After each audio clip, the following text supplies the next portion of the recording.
Good afternoon and welcome to today's New York City Council hearing for the Committee on Civil Service and Labor. At this time, we ask you silence all cell phones and electronic devices to minimize disruptions throughout the hearing. If you have testimony you wish to submit for the record, you may do so via email at testimony@council.nyc.gov. Once again, that is testimony@council.nyc.gov. At any time throughout the hearing, please do not approach the dais. We thank you for your cooperation. Chair, we are ready to begin. Good afternoon. I am Councilmember Carmen De La Rosa, Chair of the Committee on Civil Service and Labor.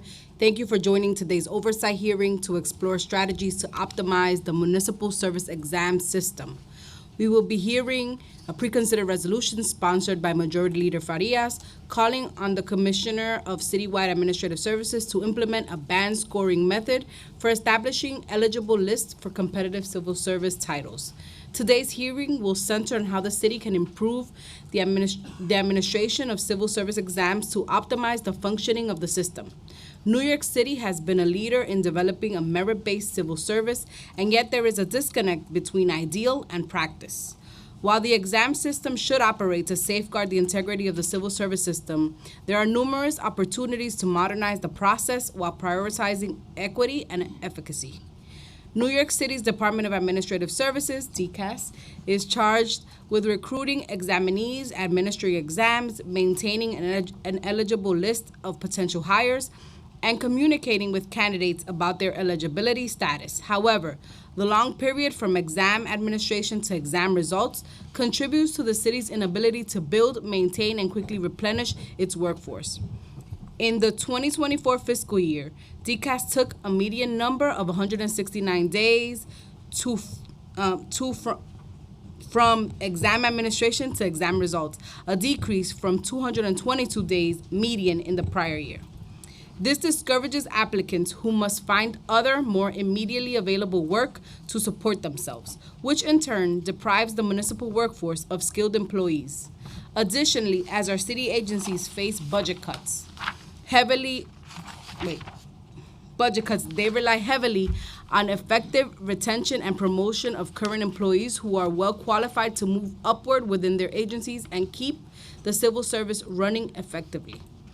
There are also opportunities to make the exam system more accessible to New Yorkers looking to enter the municipal workforce. The current system excludes applicants who may not have time, freedom of mobility, or digital access to visit a testing site in person or through a reliable internet connection.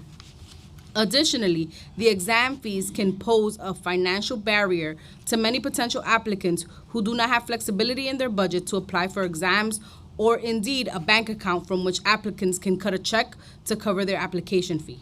Applicants who face financial hurdles are also disadvantaged when compared to other applicants who are able to afford prep courses and study materials to take the same exam. Today, the committee hopes to learn from DCAS what they are doing to address some of these challenges so that we can work towards eliminating barriers to entering civil service. I'd like to thank the committee staff for their hard work in preparing for this hearing, Policy Analyst Elizabeth Arts, and Legislative Counsel Rie Asawara. I'd also like to thank my staff, Chief of Staff James Burke, Legislative Director Kiana Diaz, and Communications Director Frey Familia. I would like to know that written testimony, which will be reviewed in full by the committee staff, may be submitted to the record up to 72 hours after the close of hearing by emailing it to testimony@council.nyc.gov. We ask that all witnesses who are testifying today abide by the 3-minute time allowance and that they speak only on topics related to this hearing. Please note that public witnesses are not permitted to film themselves as they testify, nor are they permitted to show pre-recorded video as part of their testimony. Thank you so much. Now I'll turn it to the council to swear in the administration. We will now hear from the administration. Before we begin, I will administer the affirmation. Panelists, please raise your right hand, and I will read the affirmation once and then call on each of you individually to respond. Do you affirm to tell the truth, the whole truth, and nothing but the truth before this committee and to respond honestly to council member questions? I do. I do. Thank you. Thank you. And before we begin, I also want to acknowledge that Councilmember Moya has joined us virtually. And I know that many of my colleagues are going to be in and out. We have some competition today with Dem Conference as well as other hearings happening. So thank you for being here.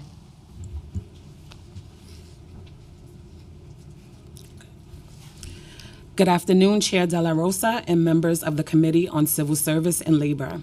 My name is Katrina Porter, and I am the Chief Human Capital Officer and Deputy Commissioner at the Department of Citywide Administrative Services, or DCAS. I am joined today by my colleague, Sanford Cohen, DCAS General Counsel. At DCAS, our commitment to equity, effectiveness, and sustainability guides our work, providing city agencies with the resources they need to meet their missions, including offering civil service examinations so that agencies have qualified candidates to fill their vacancies. With an emphasis on modernization and evolution, our agency has been laying the foundation to innovate, reimagine, and improve the civil service examinations process. This work has been rooted in our core principles about civil service, building community and increasing equity and access. Over the years, we've opened testing centers in the communities, brought civil service applications online, re-examined credits that help level the playing field for job seekers, including our nation's veterans, and we have even examined how we can reduce barriers to municipal employment through reassessing minimum qualification requirements for a huge number of job titles citywide. We recognize these exams are more than a means to a job, but provide New Yorkers from all walks of life a chance to build a purpose-driven career and earn a good-paying salary, all while serving their city. Within DCAS, our Bureau of Examinations manages civil service exams and oversees the certification of lists used by more than 80 city agencies. The Bureau also ensures compliance with civil service rules and regulations regarding appointments made from those lists. I'm happy to share that we are currently on target to open 225 exams for filing in fiscal year 24. On average, over the last fiscal years, DCAS has administered 160 exams per year to more than 93,000 candidates. We adapt our exam offerings to meet the hiring needs of agencies. Much effort is dedicated to provisional reduction and avoidance, which includes offering exams in titles with high number of provisionals, as well as titles without provisionals, to ensure that there is always a pool of qualified candidates. After many years of working with city agencies and labor unions, we ended 2023 in substantial compliance with the state civil service laws regarding provisional employments. Moreover, we are incredibly proud of the work to bring our exams into the 21st century, where we have taken tremendous strides in modernizing the examination process. Gone are the days where civil service exam takers took tests with paper and pencil, sitting in children's desks at public schools. Thanks to monumental work from our DCAS team, candidates can now apply for exams online using the online application system, OASIS, which as of the last year is also accessible on mobile phones and tablet devices. Candidates can also apply in person at our computer-based testing and application centers, commonly known as CTACs, with locations accessible in all 5 boroughs. And DCAS continues to implement technological advances where possible to streamline the application and exam process to improve the customer experience. With that said, let me tell you a bit more about how DCAS is reimagining civil service to support the expanded needs of New Yorkers. We have 5 principles that guide our modernization efforts. Help city agencies fill their vacancies to ensure continuity of operations and services, embrace modern, standardized processes to boost quality and flexibility, and costly, inefficient, and ineffective processes, encourage data-enabled decision-making and out-of-the-box thinking, and promote engagement with city agencies across the city. We have implemented multiple initiatives and continue to work at opportunities to build upon these accomplishments. DCAS has increasingly moved to paperless processes for exams. Multiple choice tests are offered at CTACs 6 days a week using a computerized testing system. Education and experience exams are completed in the OASIS system. Both multiple choice and education and experience exams provide instant tentative results on screen and by email. Appeals and protests are now submitted and tracked in OASIS. Invitations to exam events, communications, payments, waiver submissions, and notification of results have all been moved to digital access. In addition to these public-facing components, we have also automated much of the work necessary to develop exams, including job analyses and the process to create and approve notice of examinations. In addition to these technology enhancements, DCAS is also looking at creative ways to streamline exam offerings. With the development of the New York City Bridge, first piloted in fiscal year 22, candidates can apply for one exam, pay one application fee, and take a single test that can be used for multiple titles.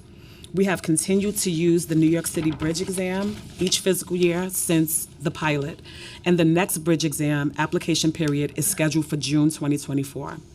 Now, let me give you an overview of the civil service exam process. The city civil service system is based on state constitutional mandates which require merit and fitness be ascertained by competitive examination. Merit and fitness-based civil service exams have been the gold standard for good government practices for more than a century. The City of New York has career opportunities in many civil service titles.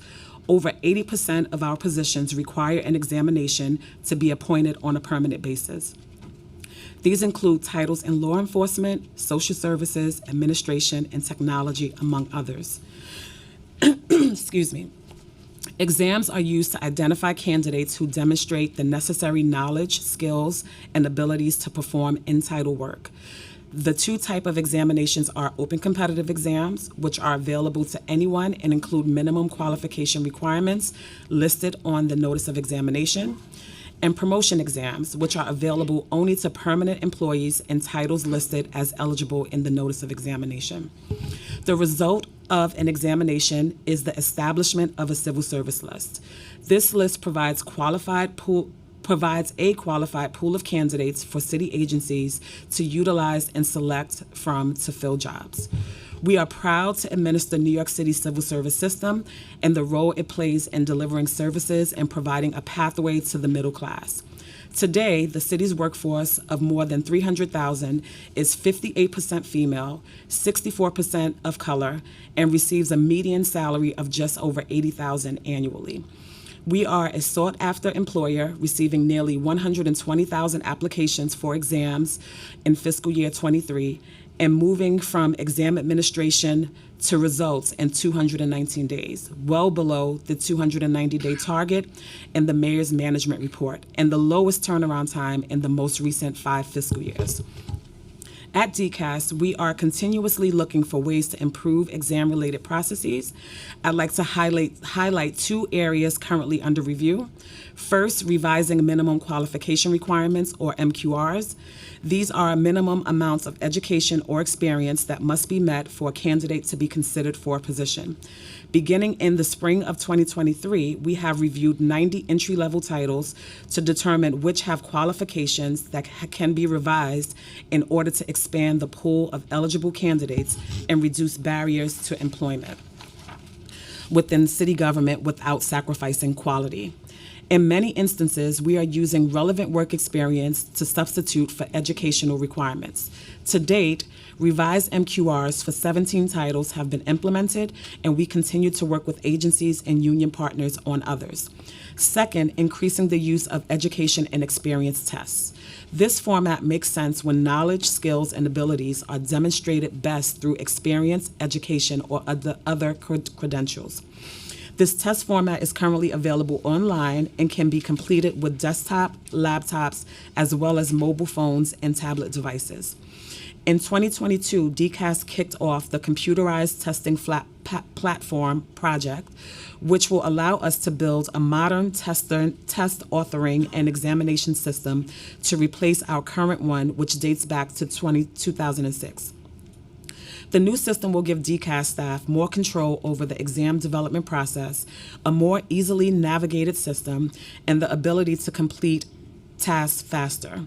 The new system will also provide our candidates with a more efficient and intuitive experience. Once completed, the new system will allow us to begin exploring a completely online testing platform. However, online testing requires sophisticated software to author and assemble the exam, security features, and live proctors to augment artificial intelligence scans. Costs for online testing fluctuate depending on the exam, its duration, and the security components needed. On the plus side, consultant, staff, and space spending to offer these tests would be alleviated by having such a platform. I hope this overview has provided you with an understanding of the city's civil service examination process and our ongoing efforts to think outside of the box and use technology to create a more effective and modern system. Thank you again to the committee and to the council for this opportunity to speak today, and I will be happy to answer any questions you may have. Thank you so much, Deputy Commissioner. I also want to recognize we've been joined by my colleagues, Council Members Caban and Councilmember Menon. I'm going to start. So I understand that most of the requirements are imposed by the state constitution, but over 80% of the civil service positions require a passing exam score to apply. Is that requirement imposed by DCAS or by the state? And if it is one imposed by DCAS, what factors lead you to classify a position and title as one that does or does not require an exam? Thank you for that. So yes, the city civil service system is governed by the state constitution. And it mandates that we use a merit and fitness-based system.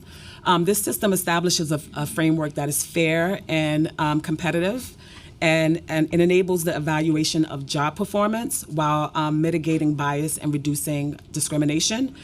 This standard ensures opportunities are accessible to qualify candidates, fostering a culture of equity and fairness for city government.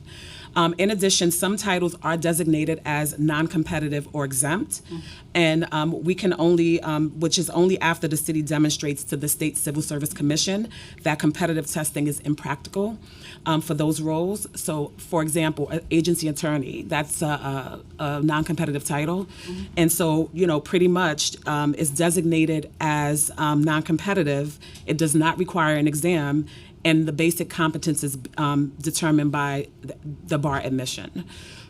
So everything that we do is governed by either the state constitution or civil service law. So how does DCAS determine if a position should be filled by an open, competitive, promotional, or qualified incumbent exam? How do you determine based on the titles? So first, I just want to say that we're no longer administering qualified incumbents exams because those were tied to our provisional reduction efforts. As I stated, so like if there is a specific license or educational requirement of the title, that would be a strong case for us to petition to the State Civil Service Commission to designate it in the non-competitive or exempt class. We review these type of situations on a case-by-case basis. It requires input from the city agency using the title and the creation of a proposal that's reviewed by the state. So it's a process that we undertake and, requires approval by the State Civil Service Commission. Are open, competitive, promotional exams all given in the education and experience format? Can you explain the education and experience format? So an education and experience exam is conducted through our online OASIS system, and it requires candidates to answer a series of questions related to their education and experience. At the end of that process, they receive a tentative score, and that concludes the examination process. For multiple choice tests, the process is a little bit more comprehensive. It requires us to work with subject matter experts at the agencies to, identify the key knowledge, skills, and abilities that are required. We also have the subject matter experts develop test questions, and there's a review process after that. So it's a more in-depth process for multiple choice exams. Can you go into information on the scoring method for promotional exams and whether the department utilizes a curve or weighted scoring system in formulating eligibility lists? You want to put that? Good afternoon. Good afternoon. The civil service gods thought to give me laryngitis for today. So I hope you'll bear Try with your me. best, yes. If not, send it in writing, but try your best. In promotional exams, we do typically use. You can take a sick day, you know that, right? We're a union town, you can take a sick day, but go ahead. Promotional exams, we typically use weighting. A portion of the final score is allocated to the score on the multiple choice test, and a portion is allocated to seniority and for uniform titles, often departmental awards. On our citywide exams, the general rule is that we will allocate 85% of the score to the multiple choice score and 15% to seniority and awards. The fire department and several other agencies are unique in allocating for their promotional exams scores on the multiple choice test at 50% and seniority and departmental awards at 50%. Okay. You asked about curving. Curving is a mechanism that we use widely in our scoring of multiple choice tests. It's standard for the industry psychometric examinations used for all the admissions tests, SATs, GREs, MCATs. So what it does is it essentially grades people in relationship to their colleagues who've taken the same exam, and not on a fixed scale. And that's after we determine, in the appropriate case, whether there's any adverse impact against particular racial or ethnic or gender groups that results from establishing a pass-fail score at a certain level.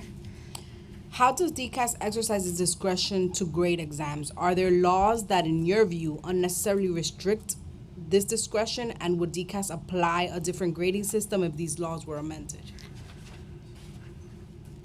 The laws are fairly flexible in allowing DCAS to determine, in conjunction with its agency partners, what the scoring system should be in any particular exam. So at this moment, there aren't any laws that you view restrict you unnecessarily? No, but logic and the demands of a job restrict us, and we try to adapt our scoring system to what is the appropriate level of competency that's ascertained through taking a test. Okay. Last week, the administration announced that it was lifting the full-time hiring freeze and moving to a 2-for-1 hiring model, allowing one hire for every 2 employees that leave the agency. How will these changes impact the exam system, affect applicants and prospective applicants, and how they plan their pathway into the municipal workforce? So now that there is more opportunity for hire, what is the impact, if any, on the schedule? So there's no impact. The hiring freeze hasn't had any impact on the FY24 examination schedule. The exam schedule is it's to support future hiring needs. Most agencies currently have lists to utilize to meet their hiring needs in the event that they are able to hire with the lifting of the hiring freeze. So even through the hiring freeze, DCAS was administering exams, and so there are lists that have been generated for positions that theoretically were frozen. Absolutely. So those lists are active and available for use by city agencies if they have a hiring need. Has DCAS made any changes to the open competitive, well, you said qualified incumbent exams are no longer applicable, but to the open competitive system? No, we have not. Okay. Colleagues, do you have any questions? I know. Yeah. You have questions? Yeah, of course. Yeah. Okay. All right. No, go ahead. Okay, thank you so much, Chair. I do have a couple questions. So I'm concerned about FDNY firefighters who took the promotional exam in December of 2022 and botched results that have been reported. Can you speak about the algorithm that was used to grade those tests? Well, there was no algorithm. There was a weighting that was announced in the notice of examination. As I explained before, the weighting for the firefighter promotionals is 50% multiple choice and 50% seniority and departmental awards. There was an error made by DCAS in announcing the first publication of those who would be on the eligible list. It used a weighting of 85% for multiple choice and 15% for seniority and departmental awards. The error was discovered quite quickly and corrected, and the list was published with the correct weighting last October. DCAS sent notices to all of the exam takers explaining what the glitch was in announcing the first list and ensuring them that it had been corrected. And in terms of the error that was made, how does DCAS prevent other errors from happening moving forward? I'll turn to the operational people on that. I'm just the lawyer. So I would like to mention that the majority of the promotion exams that are offered by DCAS, they utilize a weight of 85% for multiple choice and 15% for seniority, so that's standard across the board. There are a few uniform agencies that use a different formula. So we do recognize that there was an oversight in using the correct weightage. And so what we're doing to ensure quality assurance going forward is the team that handles that particular function, our exam administration group. We're just taking making an effort to review to make sure that the weightage is proper for promotion exams. Okay, I want to move on to the mayor's management report. So the MMR report in fiscal year 23 indicates that 736,000 employment applications were received through Jobs NYC. How many resulted in a job offer? So I do not have that information handy. That's outside of the examination process, but I will be sure to get that information to you. Okay, if you could please get it Sure. to the committee. Also, last question before I turn it back over to the chair. Could you talk about how you're promoting the civil service exams? What, specifically in what places are these jobs being promoted? What mechanisms are you using to make sure that this information is widely disseminated? So DCAS posts its annual examination schedule on its website. We also post a monthly exam schedule for exams that are opening for filing.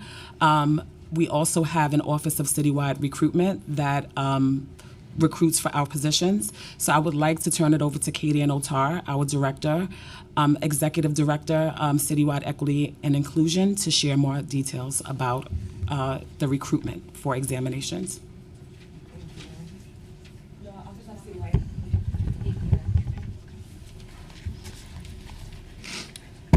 Thank you. So the Office of Citywide Recruitment was created specifically to go out into the community to promote civil service information, specifically to communities that are underrepresented in city government.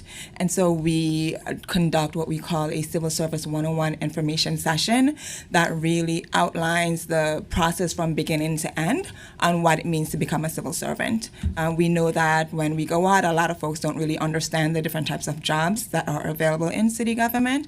So we do a breakdown of the different careers, the different paths that are available, and the application process, which includes applying for open competitive jobs on our job board, and then applying for the civil service examinations and what that looks like. So the before process, what to expect during the application process, and what to expect afterwards. And we also really go through the notice of examination so that they have a better understanding of what it is that they're looking for. Since our creation in 2015, 2016, we have done over 1,900 events and approximately 120,000 participants. In addition to the career fair, Civil Service 101 information sessions, we do participate in career fairs, resources fairs, pretty much anywhere we can go to speak about the recruitment activities. We do that, and we make sure that we are guided by the civil service examination schedule and the needs of the city and the agencies to determine where we go. Okay, thank you. Thank you, Chair. Thank you. Councilmember Kapan. Thank you. I'm hoping to build on the questions that Councilmember Menon just asked. Obviously, she asked about sort of like how are we reaching people, but I'd like to also know how are we taking steps to remove barriers to access and some potential changes to the exam system in the future. I know that like as part of the FY 2024 budget, the governor announced the elimination of application fees for all state civil service exams to lower barriers to entry for New Yorkers. Is this something that DCAS would consider enacting? So what I will say is that we are dedicated to promoting access to civil service exam applications to reduce barriers to registration and to create a more efficient and effective exam process. This includes offering the New York City Bridge exam, where applicants can pay a fee to take an exam for multiple titles. We launched this test type back in the fiscal year 2022. What's the amount of that fee? $40 for the battery of titles. We launched this test type back in fiscal year 22, and we plan to build from this model to create talent pipeline for the city's safety titles. I also want to mention that DCAS previously piloted no exam fees for uniform titles such as police officer, school safety agent, and correction officer. And ultimately, we found them to be an ineffective means to increase the number of test takers. Well, can I ask a question about that? Did you only pilot this for titled positions in the criminal legal system? Yes, so it was a pilot. Yeah, but I'm saying like that pilot, did it only apply to positions in the criminal legal system? Because I just feel like it injects sort of a variable or a parameter or like or appeals to a certain kind of person, or like it just, I don't know, it seems a little odd to me to do a pilot, but that is limited to the criminal legal system. I have other issues with, why are we removing barriers to access for job titles that specifically surround punishment and control, and not some of the other civil service exams where I'd like to see more people employed in. But yeah, I just find that curious. Do you know why that was? So it was to support the agency's recruitment efforts. They, had a hiring need, and so they weren't the only agency with a hiring need. Like all of our agencies right now, certainly absolutely have a hiring need. Yeah. Absolutely, but this particular effort was to address their specific need. Okay. And so what we found in those instances is that when the application fee was waived, more than half of the folks who applied for those exams, they actually did not show up to take the test, which is, becomes a resource constraint for DCAS to administer these exams.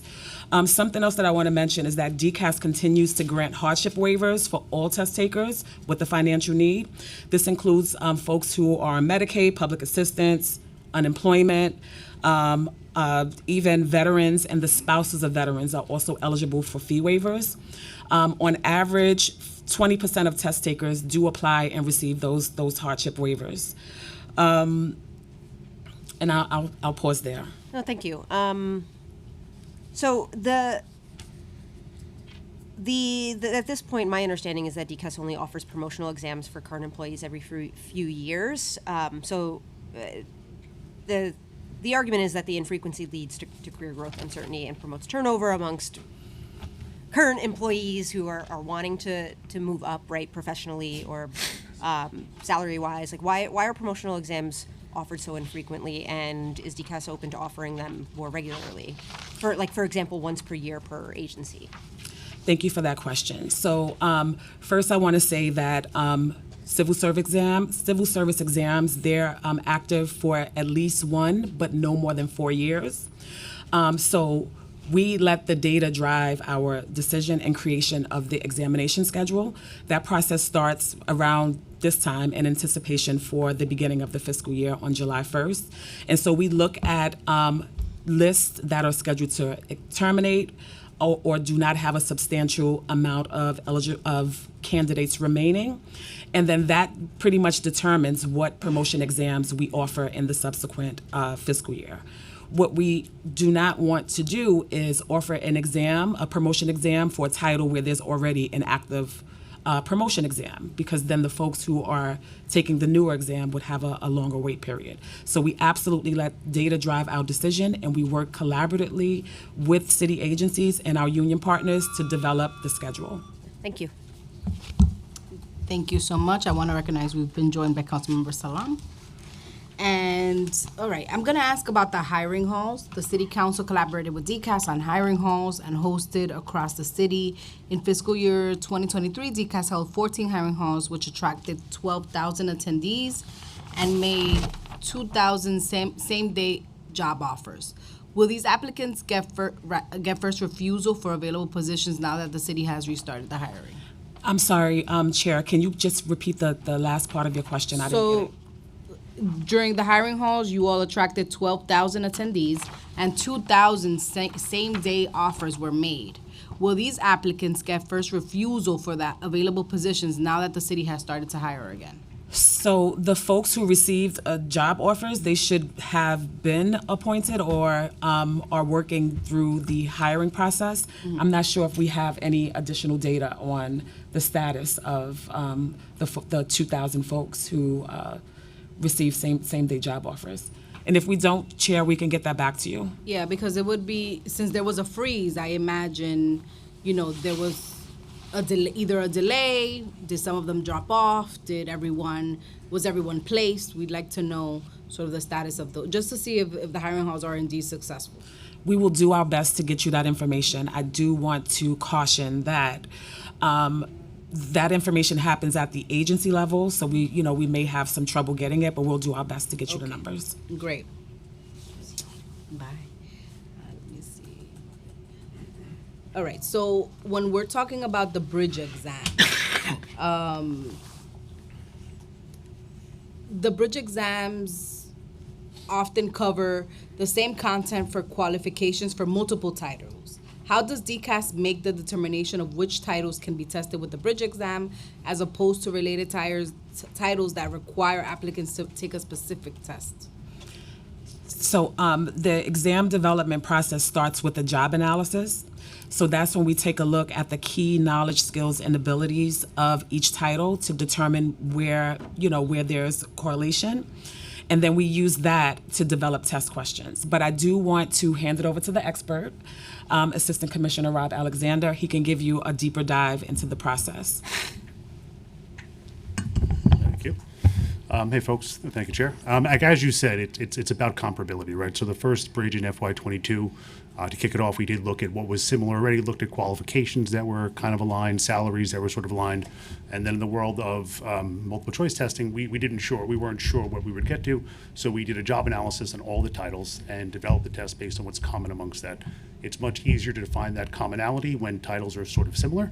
As you kind of see that by 23, we had a little bit more commonality amongst those titles. And we just keep building amongst that commonality, bringing them in, see what's common, and then push them out. Okay, and if you determine that a specific title doesn't fit in that mix, are you then? They would then be pulled out. If it had to be tested specifically, not every title or every position is right for a bridge, so it would be pulled out if it was too specific to fit within the bridge. Okay, that makes sense. Okay, thank you for answering that question. I wanted to ask about the delays from exam results, and I know that you've made improvements from 222 days in FY23 to about 169 days, but it's still a prolonged period of time. What is DCAS doing to successfully deliver exam results in less time, and what can they do to continue lowering exam results completion time? So what can we do together to kind of ensure that that trend continues downward? Absolutely.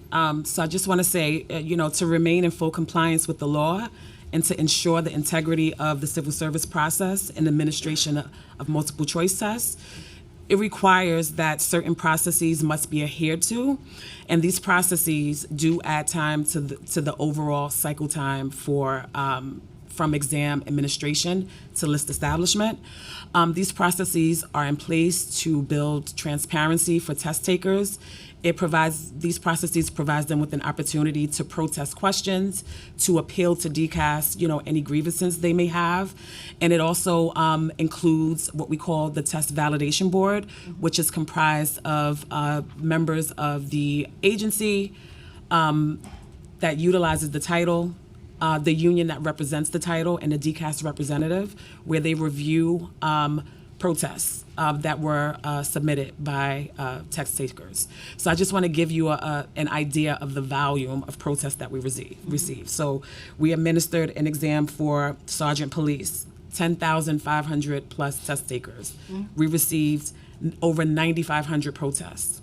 And that process requires us to review each protest individually, and this process can take some time. So I'm trying to give you an idea of some of the things that we have to do by law that really does extend the cycle time.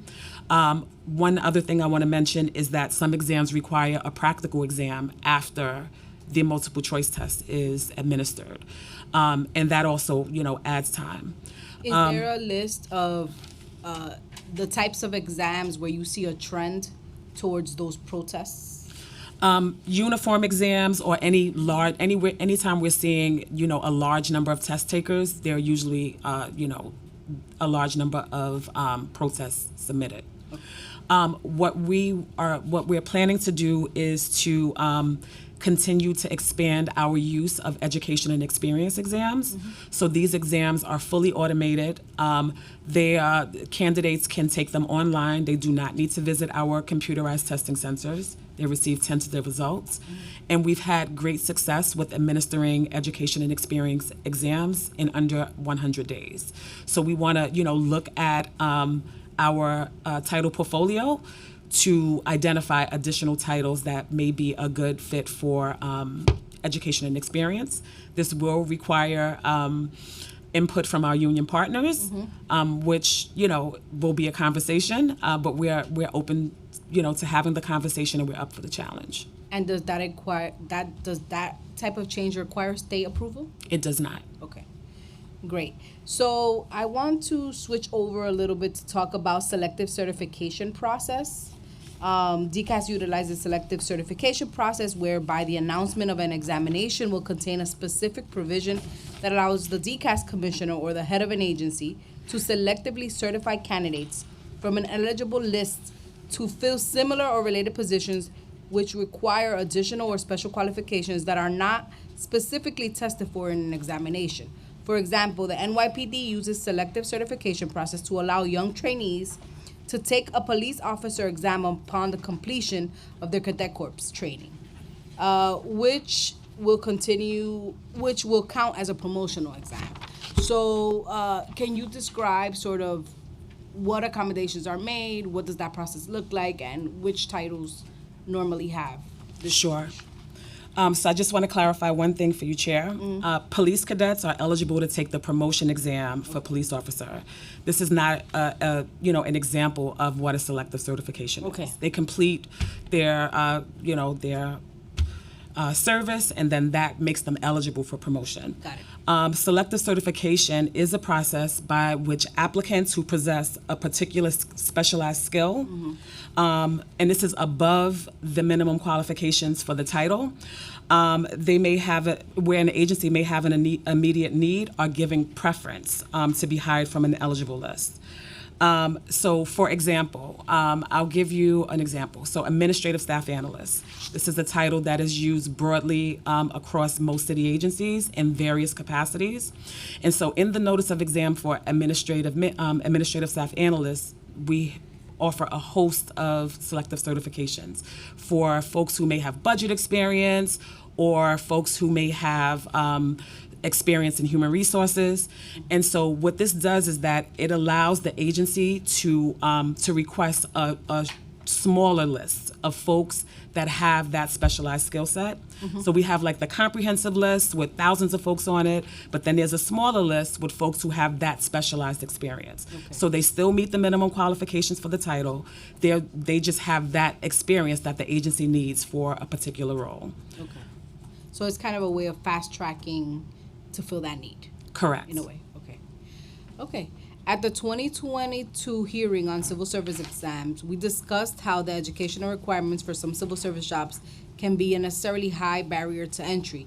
Since then, the states across the country, Maryland, Utah, Pennsylvania, have eliminated the 4-year degrees for state civil service job. When was the last time that DCAS, you kind of answered that question when Councilmember Cavan asked, but when was the last time that DCAS evaluated those jobs that require 4-year college degrees to determine if they can be eliminated or reduced? Yes, so we're actively looking at minimum qualification requirements for entry-level titles. So beginning in spring of 2023, we reviewed 90 entry-level titles to determine which have qualifications that can be revised or expanded to reduce barriers to employment. So to date, we have successfully revised or expanded MQRs for 17 titles, and we continue to work with various agencies and our union partners on the remainder. Once we finish our review of the entry-level titles, we plan to move on to supervisory and management level position titles as well. Okay, we've been joined by Councilmember Feliz as well. If you have questions, let me know, and we can add you to the list. Okay. Are there other organizations that the city or DCAS has paired up with to collaborate on the administration of exams? Are there any ongoing initiatives that help create pathways for entry to civil service at this time? Many different pathways, but one that I would highlight that has, a direct pathway to civil service is the Civil Service Pathway Fellowship. This is a partnership with CUNY. Yes. It is a 2-year fellowship, and we focus on 3 particular tracks where there is an immediate need for top talent. So it's procurement and finance, data and digital, and there's one other. So pretty much folks who participate in this program, after 1 year of successful completion, they're eligible to take civil service exam for a title that is tied to the work that they're doing. They also receive specialized training and hands-on experience at city agencies. So this is a program that we're very proud of. We're actually working to expand the program, working with the State Civil Service Commission to double the amount of positions that we have available, and to add 2 additional tracks for engineering and architecture and project management, which we've heard from our city agencies.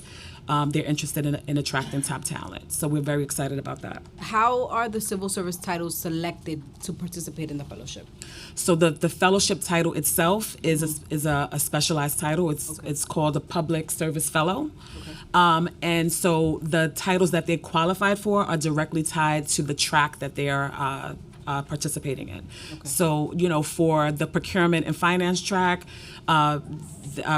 their participation in that track would make them eligible for a title like procurement analyst, and so on and so forth.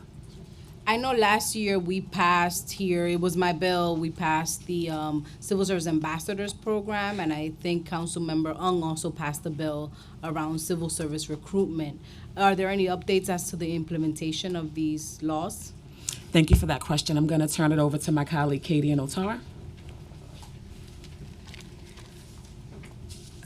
Yes, thank you for that question, Chair. We were able to implement Local Law 2, which requires DCAS to create the Ambassador Program, Civil Service Ambassador Program, which lives within the Office of Citywide Recruitment. And we were able to, last fiscal year, we conducted 209 events. 86 of those events were in the specific pathways, civil service pathways such as universities and colleges, high schools, also working with adults in workforce development programs to make sure that we're engaging communities to provide the information about the civil service process. The other bill, I just remembered what was the scope. It was a bill that required for incarcerated people to be allowed to take the civil service exam. Has that been implemented at this point?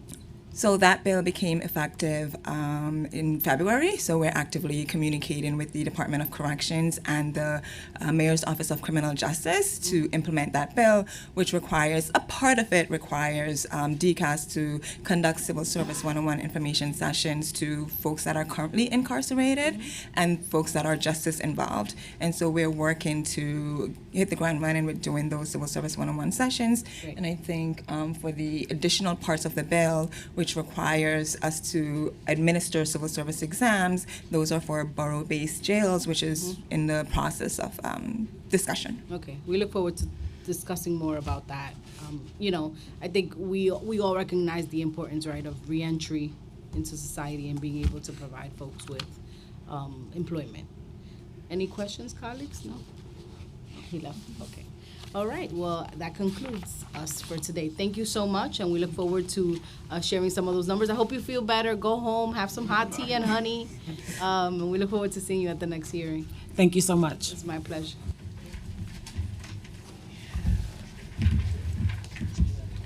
Thank you, Chair. We will now turn to public testimony. We will be limiting public testimony today to 3 minutes each. So for in-person panelists, please come up to the table once your name has been called. And for virtual panelists, once your name is called, a member of our staff will unmute you, and the Sergeant-at-Arms will set the timer and give you the go-ahead to begin. Please wait for the Sergeant to announce that you may begin before delivering your testimony. For the first panel, could we please have Ronald Topping, Michael Tracy, and Christopher Leon Johnson come up to the table?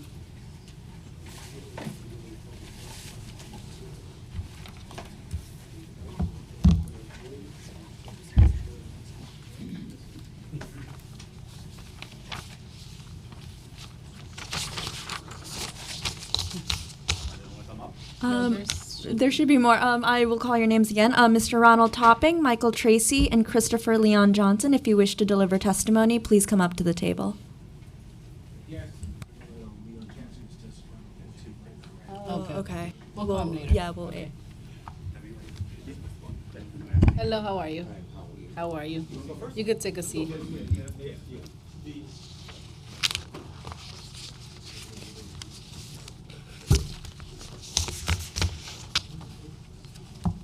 Peace and grace, everyone. I actually was attending another meeting, but this was quite interesting, and I do have questions. That's why it's always great to be versatile, and not put all your eggs in one basket. My question would basically be, and I first of all want to thank DeRosa and the committee council for pulling this together, and all the other persons that are here from the city of New York. But what I wanted to say was directed towards DCAS. If you keep doing, to Ms. Porter, if you keep doing the same thing, you're going to get the same answers.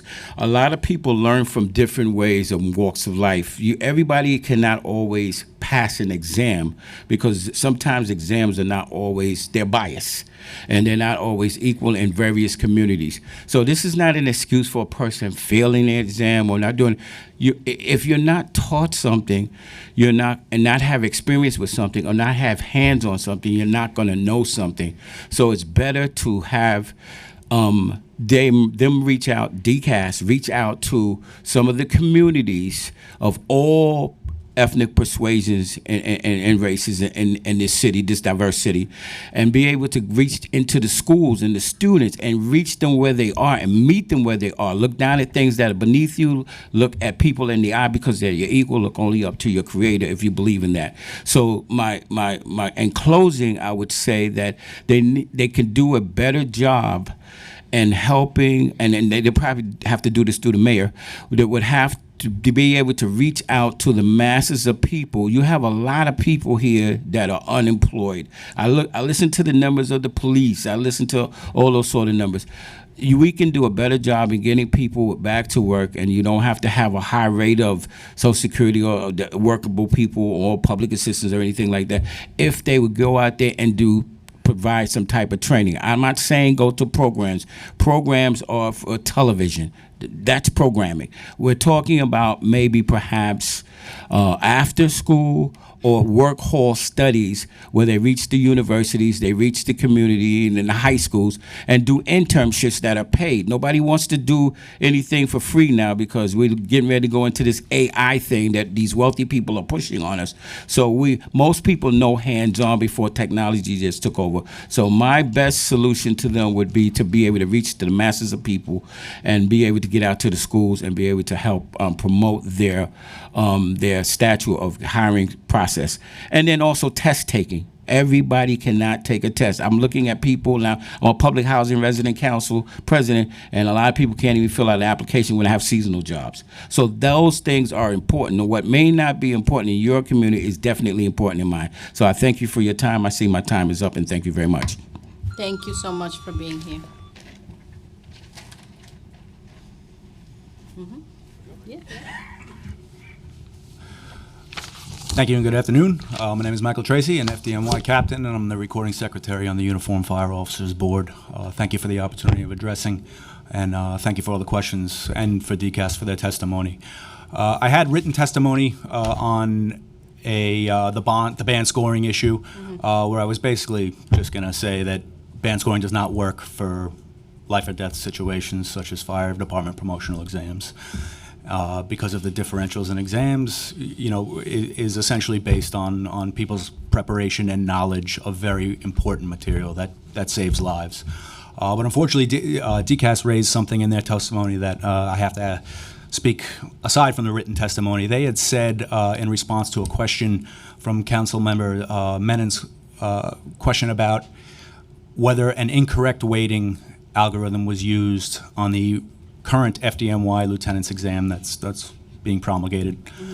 And the attorney had said that it was because there was an incorrect weighting used first, and then they addressed it with notice to all the people who had taken the exam. He had gone on to say, or he had said previously, that using curves and weighted algorithms was something that was standard used for DCAS. If there's any record of that used on previous FDNY promotional exams, we don't know about it. That hasn't been used.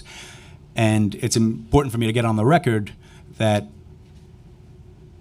there is still an issue with how that exam is being weighted. Many members on the list have said that there are people who got below a 70 or that there were questions weighted differently, and we have had no transparency or no insight into how that was graded at this point.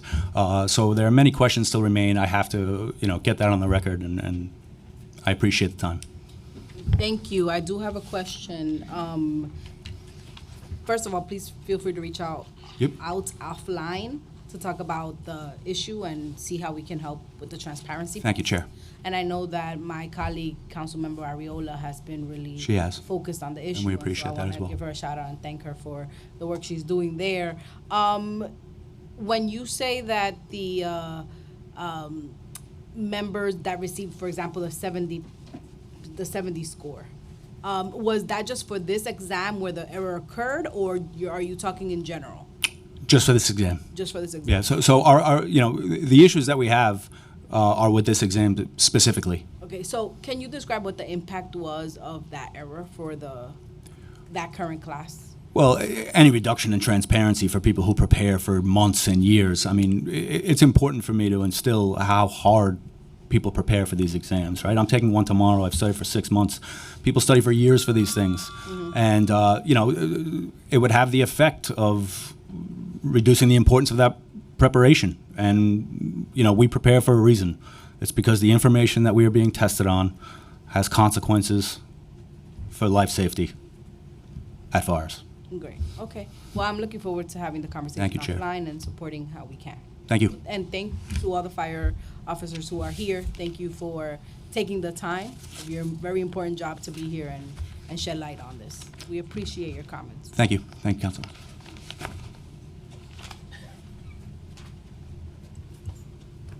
At this moment, we will shift to remote testimony. Brandon Coons, if you are online, please feel free to start when the sergeant indicates that you may do so. You may begin. Yeah, hi. I just wanted to kind of reiterate what the captain was just saying. I'm a member in particular that prepared for 3 years for this examination. And, with the original score of 77 and my seniority weighted plus, 7 merits of accolade, my original score had me, in the 700 range. And after this new weighting system, which none of us were aware of, I dropped 120 names to, over 800, which traditionally has been a level that is the cutoff point for getting promoted to lieutenant. So I guess I just really want to reiterate. I want to thank everybody involved, chair and DCAS and, everybody that's involved. But, on the NOE, it clearly states, a 70 is a passing grade. So I'm just confused as to how, I sacrificed all that time and energy and effort for 3 years to, get a passing grade, to get put into a category, to then, have DCAS just kind of go with whatever they feel because they want to have a larger list or whatever the reason. We don't even know what the reason is why they did that. So definitely, if you could provide us with a reason, we'd love to hear it. Not saying that I would take it as being okay, but there's just zero communication. It's very unsettling. So that's really all I have to say. Thank you. I really appreciate your comments and understand your frustration, and we're committed to looking into this issue more offline. Thank you guys so much. Thank you so much. If anyone else in the chamber or Zoom wishes to speak, please raise your hand. I know I called Mr. Christopher Leon Johnson earlier, but he was at a different hearing and was unable to speak. If anyone else would like to speak, please raise your hand. Yeah. Could you please register to testify with the desk if you can?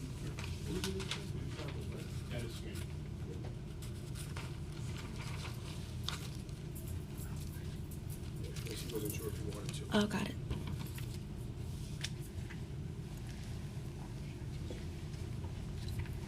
Good afternoon. Dennis Sweeney. I'm a resident of the Upper East Side and a current battalion chief with the FDNY. Thanks to the chair and the committee for listening on this very important topic. And mostly wanted to reiterate and stress the importance of being clear in the terminology that we are using when we are discussing the important exam work that DCAS does.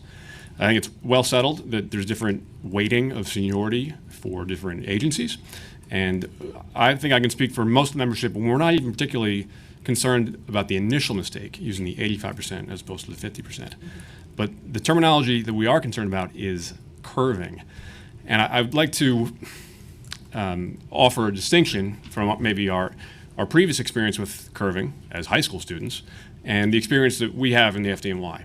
We've all been in a scenario when a math teacher wrote a math test that was just a little too hard. Most of the class got smoked. And that teacher would have to curve that exam to get the appropriate number of people back into a passing range, right?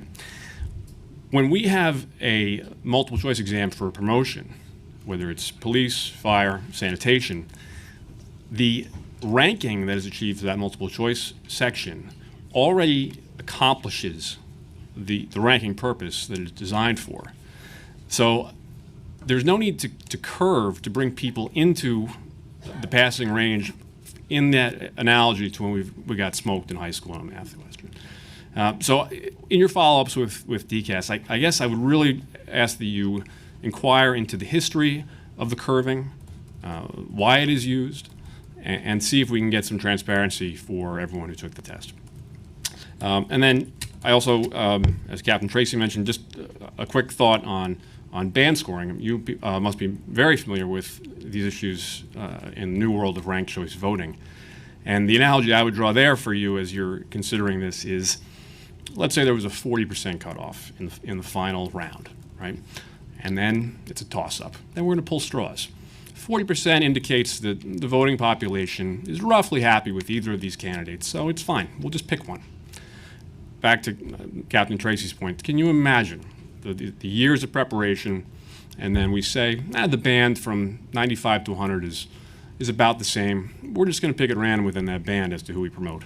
And worse, the band from 70 to 75. Because as you move further down that list, the chance that you don't get promoted at all increases if we're just pulling at random within ranges. So, again, thanks to the committee for your time. Thank you so much for your comments. Before we wrap today, I want to pass it over to Majority Leader Amanda Farias, who's going to say a few words on her resolution. Thank you so much, Chair, especially as I am coming in at the tail end and you're allowing me a few minutes. So thank you for holding this important hearing and for hearing my pre-considered resolution to implement the band scoring method for competitive civil service titles. Currently, there are numerous opportunities in front of us to modernize our civil service exam process while prioritizing equity and efficacy. Right now, the exam scoring methodology is primed for reform. It is the responsibility of New York City's Commissioner of Citywide Administrative Services to reform and streamline the exam process to support a continuous pipeline for qualified workers into city agencies. Band scoring allows for more opportunity for candidates who have demonstrated similar and/or equivalent merit and fitness in their raw examination scores rather than just focusing on the current top 3. This would grant more discretion to the hiring manager to identify candidates who are best suited for the job, not just who perform the best on the exam. Qualified workers wait in a long digital line for over a year for their list number to be called for, which is not only detrimental for our city, but for workers. As someone who formerly worked in job training, especially for those folks that are on the New York State Department of Labor's civil service exam list, I understand firsthand that this is an opportunity for us to continue looking at different ways that we can assist both those that go through our unionized apprenticeship models or job training models throughout our city and don't necessarily lose their talent waiting 2 years on a list to be called for a qualified title or position. By changing our scoring method, we would only be maximizing the pools of qualified candidates and amplifying the opportunity for matches between candidates and hiring agencies, helping New Yorkers access quality and sustainable jobs while also addressing our citywide staffing shortage.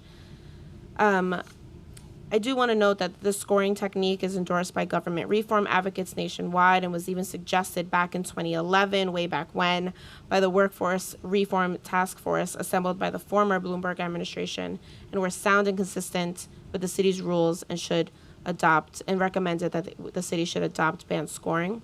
Since its inception, the civil service exam has evolved to best serve the city's interests and to ensure the quality of the city's civil servants, and that this legacy, this is something as a legacy my colleagues and I hope to continue with my pre-considered resolution and through the discussions at this hearing.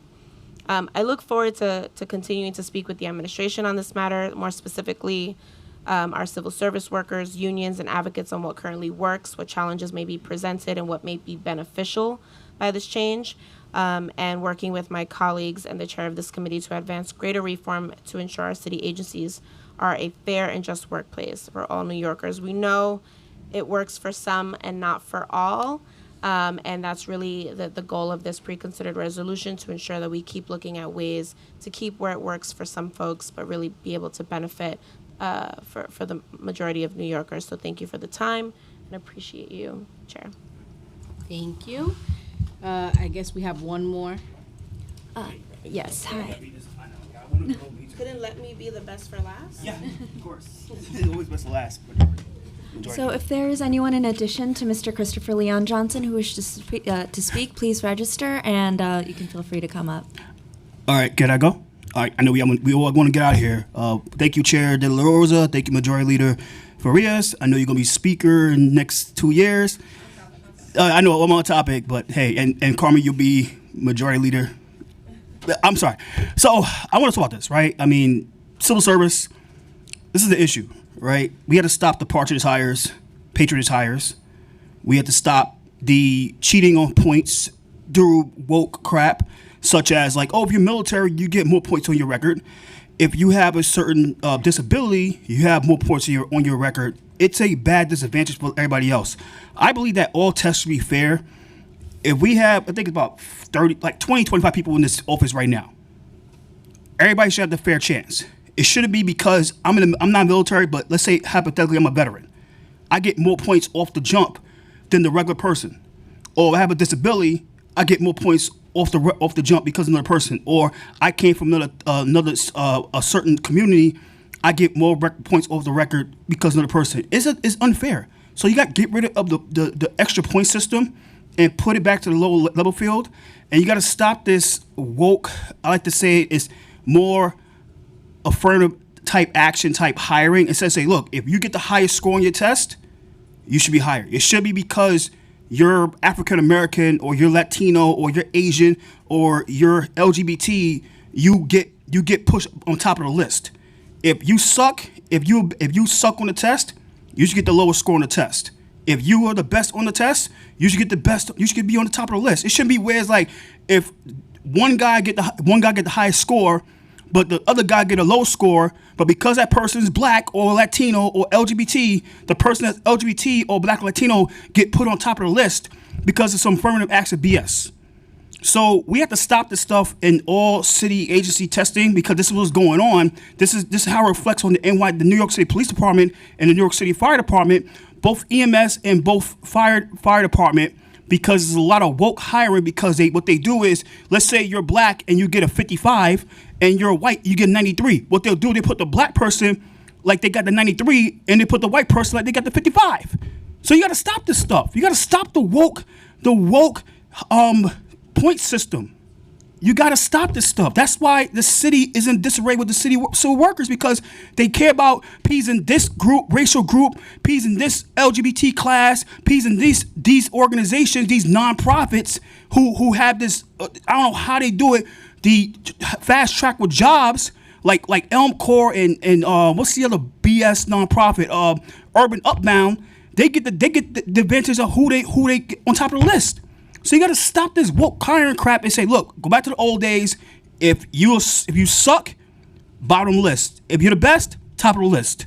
No more woke spending. That's all I got to say. Thank you. Thank you so much. And this concludes our hearing for today. Everybody get home safe.